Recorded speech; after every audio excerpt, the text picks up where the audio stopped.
My cue. Hello and welcome to GUTV. My name is Trevor Bond. The calendar has turned to March, which means it's time for Gonzaga basketball to make another deep run in the NCAA tournament. And here at GUTV, it's time for our Bracketology series. I'm the executive producer for today's show, which is the first in our 4-part Bracketology series, all about who we are at GUTV, with some basketball mixed in, of course. So, without any further delay, it's time for some Bracketology. Take it.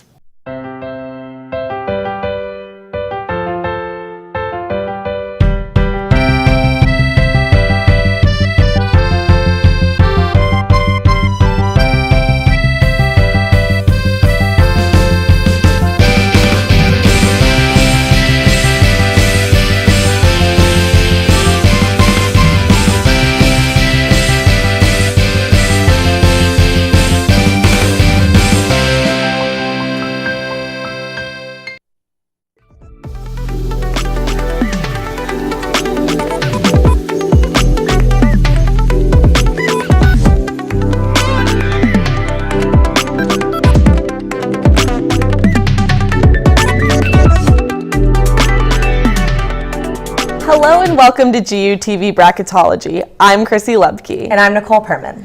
Today's show is not only the first show in our Bracketology series, but also the season premiere of GUTV. Nicole, doesn't it feel good to have GUTV back on the air? I couldn't think of a better way to kick off the season with some Bracketology. Bracketology is going to be a well-studied subject again this year, with Gonzaga men's basketball team posting a 29-2 record and currently sitting at number 1 in the nation. The men's team aren't the only Zags having a historical season on the court. The Gonzaga women's basketball team has had its best season in program history. They finished the regular season 27-3 and have a strong chance to host the NCAA tournament games in the Kennel. For all you basketball fanatics, later in the show we will have our buzzer beater panel hosted by our very own Arden Carvalho to discuss all things Zags basketball. However, GUTV Bracketology is about more than just basketball. These shows are an opportunity to connect with alumni and family and a chance for you to give back to the program. If you would like to help keep building the program at GUTV, follow the link at the bottom of the screen, which is commerce.cashnet.com/urgutv. Now, for more information on another way to stay connected to GUTV, we have Dean Saranac in the Opila Suite to talk about how to play GUTV Bracketology. Thank you so much, Chrissy. It is so great to be back at GUTV, and we're going to produce some fantastic content this semester, starting with Bracketology. Bracketology is a great way for the GU community to get involved with GUTV while helping us out financially a bit as well. Like previous years, we're going to have 3 divisions which students are going to compete in, as well as, well, first off, we have instructions. Instructions will be posted on the GUTV Facebook page when brackets are announced on Selection Sunday, March 17th. And like I said a little earlier, there's going to be several divisions for people to compete in, which are students, family and friends, and alumni. Like I said earlier, Bracketology is a great way for people in the GU community, as well as alumni, to get connected with GUTV as well, one of which is Rob Culp. Rob graduated from GU in 2009 and has since started his own video production company here in Spokane. Rob came by GU to help us out, our broadcasting classes, to do a little interview segment with our freshmen. And thankfully for us, our very own Jacob Dizon had a chance to sit down with Rob and talk about GUTV and how it's impacted his career since. Over the years, the broadcast department at Gonzaga University has strived to prepare its students for a career in the field of video storytelling. That being said, here at GUTV, we find it important to highlight members of our alumni community who have made their mark in this profession. Gonzaga graduate Rob Culp is one of these people. Since his graduation in 2010, Rob has been thriving as a video storyteller, which makes us proud to feature him as our GUTV Alum of the Week.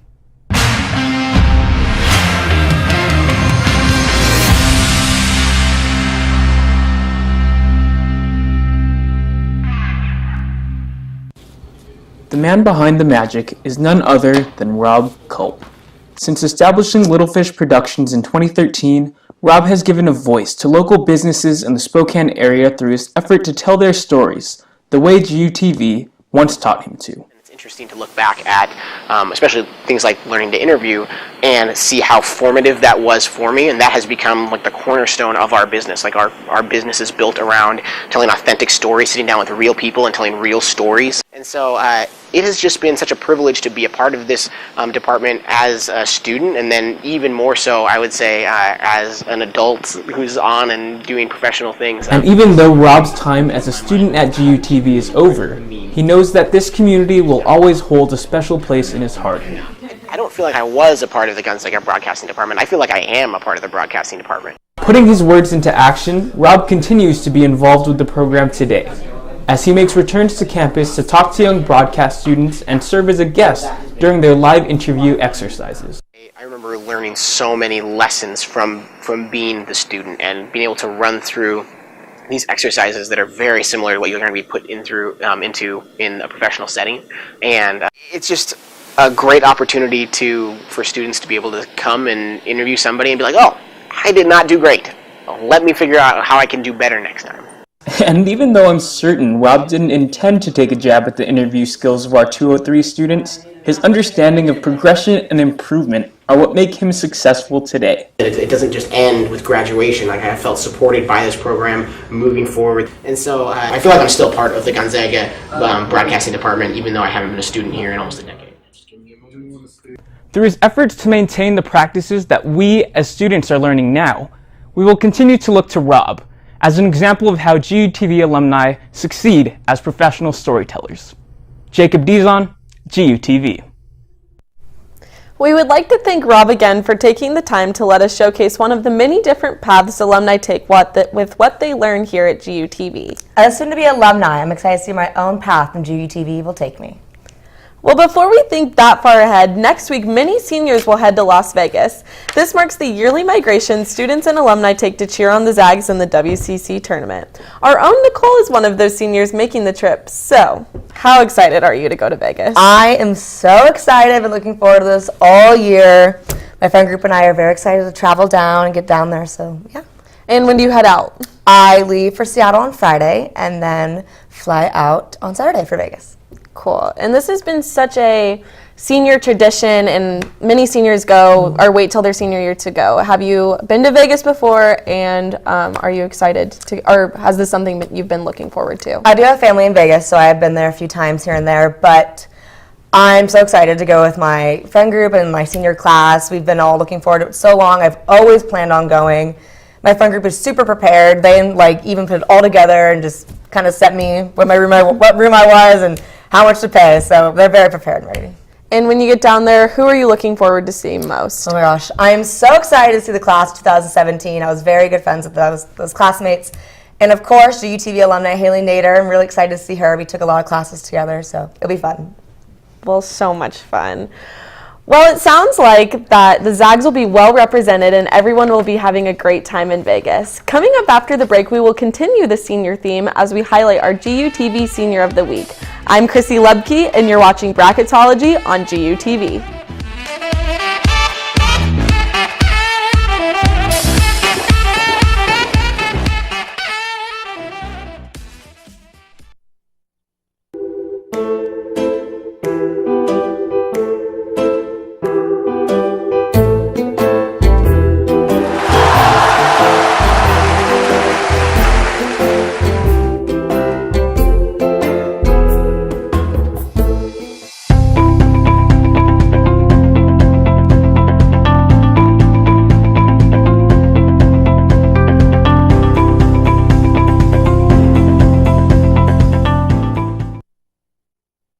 The experience that you have abroad is going to be as meaningful, I believe, as the effort that you put into it.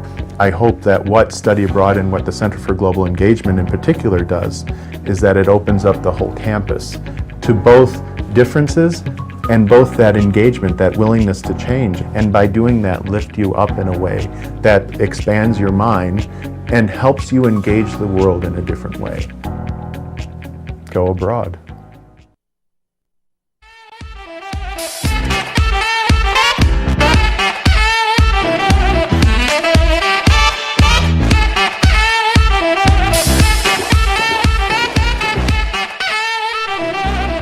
Welcome back to Bracketology on GUTV. My name is Nicole Herman. As a senior here at Gonzaga, there's a lot to handle. Then imagine adding on being a Division I athlete, working 3 different jobs on top of finishing up college. It sounds almost impossible. This describes the eventful life of GUTV senior Bree Vasquez, who has become well accustomed to a busy lifestyle during her time here at GUTV. Athletics, academics, and a job can be hard for any college student to juggle, but GUTV's very own Bree Vasquez does it with a running start. Since a young age, Bree has had an aspiration of being a news sports broadcaster. My big goal is to go into sports broadcasting. That's probably been my dream since I was a little girl. I've been going to hockey games since I was 2 months old, football games since I was 3. Just growing up around sports, that being my whole life. Sports is just a part of my life. Like, I didn't even have to think about it. And then once I realized, okay, I need to start thinking about career. I love writing, I love storytelling, and I'm an athlete right now, but I'm not going to do it for the rest of my life. So how do I combine both my loves and like sports broadcasting? Like, it kind of just came together, and then from there, just doing whatever I can to cultivate my skills in that. Bree found a community not only on the track, but also on and off camera, which helped her create her own GUTV world. GUTV really teaches you to have confidence in yourself, and the nice thing is it's a small community, but everyone cares so much about each other. You're with the same people from your 203 class to your advanced class, and so you grow really close with these people, and we spend a lot of time outside of class working on the projects, videos, and even if it's not for like a class assignment. And so just the whole, once I felt like I was a part of the community, I really started to grow because I was comfortable. These were my friends, they were pretty much my family, and people I could trust. And it wasn't just oh, this has to be perfect. It was more like I could just trust myself and give my full effort and just have fun with it. From her early days at GUTV to now, about to graduate, Bree is thankful for the community and memories this program has provided for her. I honestly don't know what I would do without my GUTV peers. I say peers, but family. They're not even peers. They're people from day one. Everyone's just so, that's the thing about broadcasting majors. Everyone is so outgoing. Everyone just juggles so much. But everything they do, they give their 100%. I don't know what I would do without people around me in GUTV. They're my family. They're the best and push me to do the best and be my best. And they remind me about all the kind of hard work. As a community of storytellers, we thank Bree for her talent and passion she showed our department for the past 4 years. I'm Nicole Herman with GUTV. I think that anyone who is taking classes at GUTV knows the family feel and close relationships that the program creates. I know I've had some similar experiences to Bree. Having class with the same group of people throughout my years at GUTV, the community feel at Gonzaga expands past the broadcasting program. It can be seen all over campus, especially at the basketball games in the kennel. Going to basketball games and cheering in the kennel is one of, if not my favorite things to do on campus. I think that almost everyone here at Gonzaga enjoys going to the basketball games. I can imagine it's even more fun when you're in front row of every game, a part of kennel board, just like our very own Chrissy. Now, Chrissy, I know that kennel board sits front row at basketball games, but what else does kennel board do? We do a lot of behind-the-scenes work, so we make sure that we're getting students to those games, and not just men's and women's basketball, but also soccer and tennis and baseball and volleyball. So we help students get tickets to those games and get them there by putting on fun events and giving out cool promo items. Mm-hmm. So I know Gonzaga is famous for our tent cities, so what are your thoughts on Tent City? I mean, I love Tent City. I think it's one of the greatest things we do. It's something we put our heart and soul into as a kennel board, and we just make sure that it's perfect. And I mean, not necessarily perfect, but make sure it's fun and enjoyable for the students, because if you're going to be out there in 20 degrees weather, you're going to want to have a fun time, even if it's so cold. So we try to facilitate the best possible experience for our tenters. What was your favorite event you guys put on this year?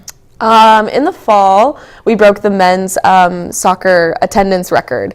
It was absolutely insane. It was so crazy. It was so loud, and students were so excited to be there. And it matched what was what would go on in the kennel, and it was cool to have that in a different environment. So I think that's probably my favorite event. Now, I know it was your very first year on kennel board, but what was your specific position?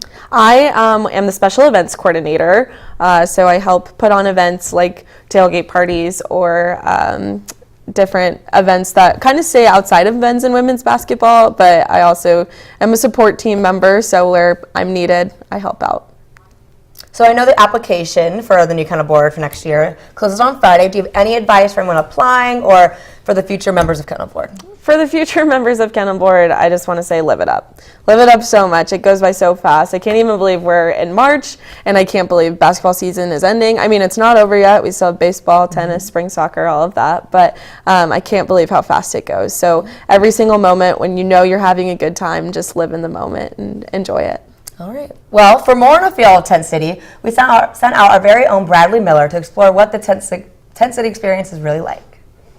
It is Saturday, February 23rd. It is 9 a.m. It's the day of the Gonzaga BYU game. It is 23 degrees outside. Behind me are all of the tents of people who slept outside in the snow in Tent City here to get good seats for tonight's senior night game.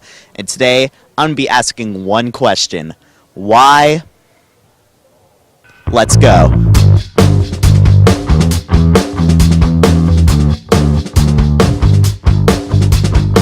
Y'all are tent number 20 right here, is that correct? Yes. Who slept out here last night?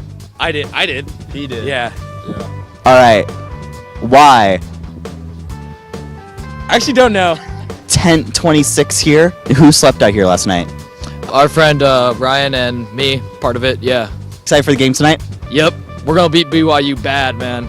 All the way. Yeah. It's like Zags by 90. What do you think the exact score of the game will be tonight? I say 103 to 62.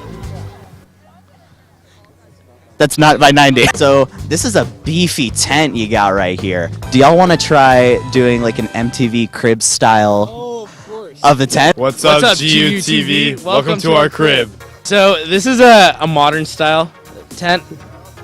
We got some peanut shells and some Red Bull cans. We kind of have this chair here that sits 3 people. He actually slept on it last night. Really uncomfortable. Shout out to my mom. Is it her tent? No, I just miss her. So I know it was at Tilford. Who here was able to get the numbers? I was between Jefferson and Jun. The kennel club tweeted out like seniors is back where it started, and then a few people started running toward Tilford, and I was like, maybe I'll slowly start walking there. And then I started walking there, and then I eventually started running when they announced it. What's your role here at Tent City? I'm the kennel board freshman rep, and I'm just here kind of learning the ropes. You know, I'm just around here helping out, doing tent checks, make sure everyone's having a good time. Did you sleep out here last night? Yes, all 15 board members slept out here. Is this the tent right here? Yes, it is, and it's awesome. It was toasty in there with 15 people, so that was nice, but it's kind of something that we do last Tent City for our seniors, and I'm going to miss them, but it'll be a good game tonight. How many times have you been on TV through the Zag game? I'm on it every game, multiple times, so I'd say at least 9 or 10 times per game, easy. I don't think if I'm lowballing it, I don't think that's true. I think that's my mom has sent me many photos of me on TV. I'm on the hype video before the game, so that he is on the hype video. Yeah. Dang, you need to get an IMDb or something like that. I know, I'm super famous. I guess you could say people here are so hyped, they have hypothermia and frostbite. From GUTV Bracketology, I'm Bradley Miller.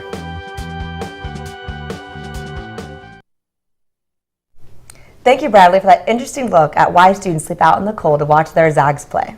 It was well worth the wait in the cold to see that game. I feel like I had one of my very first Zag moments experiencing the energy the kennel brought that night. It was the perfect game to end the men's season at home.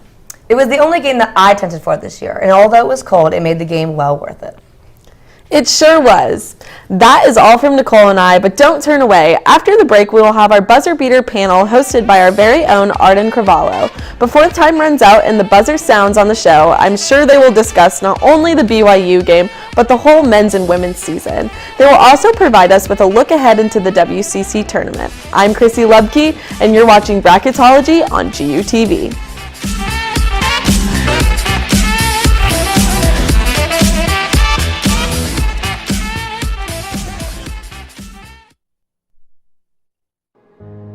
I'm fine. You know, this year's going a lot better. I'm making friends. I'm not as homesick. I've started talking about it. I don't take those meds anymore. And those thoughts, they don't scare me as much. But am I okay? I mean, I think I'm okay. I don't really know what to tell people. No one's really asked me that in a while. Chances are you've walked right on past it, but the Next Gen Tech Bar is the new spot for your tech needs. Their new support center is by students for students.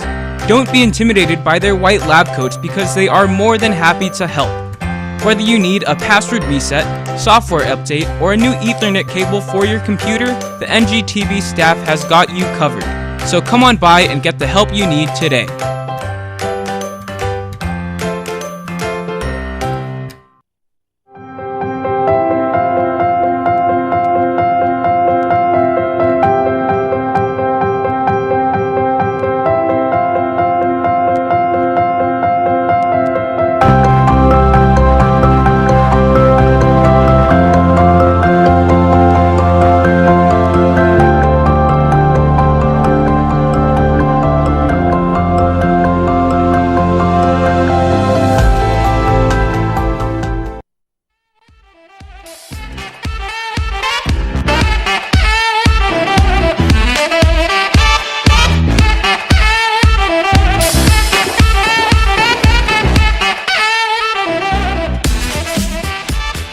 Welcome back to Bracketology on GUTV. I'm Martin Craval. Now that we have some feel for what basketball was like here at Gonzaga, it's time for a deep look into the Zag season and what is still to come in the WCC tournament. To break this down, I'm joined by our panel consisting of former KHQ sports reporter and current GU professor John Collette, GUTV alumni Stephen Carr, and one of the hosts of last year's Triple Dribble segment on GUTV Bracketology, and current GU senior Andrew Lee Penwell. Thank you guys for joining me today. I really appreciate it. Good to be here. So I'm going to start with Andrew, and then we're going to go right around to Stephen and then John for this question. Gonzaga has had a wonderful season, only 2 losses, and there have been a lot of great games. What has been your favorite game or your favorite memory from this season? Andrew Lee? Well, I think beating Duke, of course, is such a huge moment. Coach K is an incredible coach, and it's so easy to hate Duke, but they're an incredible team this year. That freshman talent is like nothing we've seen basically since the Fab Five across the board, I think. And in Maui and with Bill Walton's weirdness, it was a great game to watch. It was over Thanksgiving. I was with my basketball-crazed family, and we absolutely lost our minds. Also, I really loved the UW game. I was sitting baseline for that game and have an awesome shot of Rui hitting that buzzer beater. It was such a great game. Yeah. The in-state rivalry is so intense, and it's just so much fun to be a part of such a iconic win with a great buzzer beater at the end. That Maui Invitational game was probably the best college basketball game of the season, in my opinion, and I'm sure most of you would agree. But Stephen, what about you? I would agree, and I think Andrew Lee just probably took the 2 main ones. Yeah, but I think she did. Just for moments, I think the BYU senior night game was just fantastic because it was a culmination of Josh Perkins' career, Jeremy Jones's career, Gino Crandall, even though he's only been here for 5 months or whatever, he's kind of integrated himself into the culture so nicely. So to see them all just have these moments, and moment after moment after moment, and to see them all high-fiving the fans after the game, I thought it was awesome. Yeah, definitely. Yeah, I'd probably go with the St. Mary's game, actually, because really just in the history of this rivalry between the two, St. Mary's has had Gonzaga's number here 2 of the last 3 years. But that game, GU starts out an 11-0 run, sets the tone right away, and it's 53-20 at halftime, kind of leaving no doubt that this is our year and kind of really setting the tone. I think that's one that really, when you do that to your rival on your own court, really sets the tone. Every time you play St. Mary's, it's a special one for Gonzaga. Yeah, so, Stephen, here's a question for you. Do you think it's more that the WCC competition doesn't compare to the Bulldogs, or is Gonzaga just too dominant for the conference this season? Because they did go 16-0, and they beat teams pretty nicely. Yeah, they did. Every game by double digits. Yes. This season in particular, I think they're just more athletic, and you can't match up with athleticism. I think in a different year, it may have been more competitive, but this season's team is just so far head and shoulders above every other team in the conference. If you want to, I guess, dive deeper into it, they say the WCC is better as a whole, and it probably is because, like, from 5 through 8, they're probably better, but, like, that number 2 spot is worse. Yeah. So it kind of depends on what you want as a fan. Like, do you want that number 2 team, BYU or St. Mary's, to be that bubble team, that tournament team, so that they can at least have one challenge every year? Mm-hmm. Or do you want 5 through 8 to be a little bit better? Because they're going to beat 5 through 8 every year anyway, so... I don't know. But yeah, they're head and shoulders above everybody. The big 3 definitely had a down year. St. Mary's is still on the bubble, but it's going to be tough for them to get in the tournament. John, here's a question for you. what are your predictions for the men's and women's tournament in Las Vegas? What do you think they're going to do? Yeah, I mean, I think you got to like Gonzaga and both sides of it. Yes. And also this year, too, because the 1 and 2 seeds get those buys right to the semifinals. That's certainly something to keep in mind. GU doesn't have to be there as early. They show up, get to work Monday and Tuesday, can take care of business. I think, like we saw in the regular season, the men's team should have no problem. The big question with the women's team is BYU's had their number all season.